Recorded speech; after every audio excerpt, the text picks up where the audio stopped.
ஞாயிற்றுக்கிழமை காலையில் பிரேக்ஃபாஸ்ட்டுக்கு இட்லியும் மட்டன் தண்ணி குழம்பும் வேணும்னு சொல்லி எங்கள் வீட்டில் அவர் கேட்டிருந்தாருங்க. ஸோ காலையில் சீக்கிரமே எழுந்திரிச்சு வெங்காயம்லாம் உரிக்க ஆரம்பிச்சிட்டேங்க. கடாயில் எண்ணெய் சேர்த்துட்டு ஒரு 300 கிராம் சின்ன வெங்காயத்தை சேர்த்துருக்கேங்க. காரத்துக்கு 8 காஞ்ச மிளகாய் சேர்த்துருக்கேன். கொஞ்சமாக கருவேப்பிலையும் சேர்த்துருக்கேன். இது எல்லாத்தையும் நல்லா வதக்கி விட்டுட்டு ஃப்ளேம் ஆஃப் பண்ணிவிட்டு 5 டீஸ்பூன் மல்லித்தூள் சேர்த்துருக்கேங்க.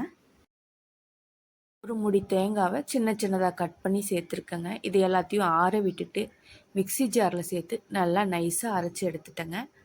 இதெல்லாம் ரெடி பண்ணுற அதே டைமில் குக்கரில் 1/2 கிலோ மட்டனை வாஷ் பண்ணி சேர்த்துருக்கேங்க. தண்ணி சேர்த்து 5 விசில் விட்டு குக் பண்ணிவிட்டு உப்பு சேர்த்துட்டு நம்ம அரைச்சி வச்சுருக்கிற மசாலாவையும் அதில் சேர்த்துட்டேங்க. இது எல்லாத்தையும் நல்லா கலந்து விட்டுட்டேங்க.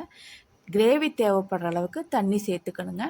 மட்டனும் நம்ம சேர்த்துக்கிற மசாலாவும் ஒன்று சேர கலந்து நல்லா கொதி வர டைமில் ஒரு பேனில் எண்ணெயை சூடு பண்ணிவிட்டு கடுகு பொரிய விட்டு கறிவேப்பிலையும் பச்சை மிளகாயும் சேர்த்து வதக்கி விட்டுட்டு இந்த குழம்புல சேர்த்துட்டேங்க.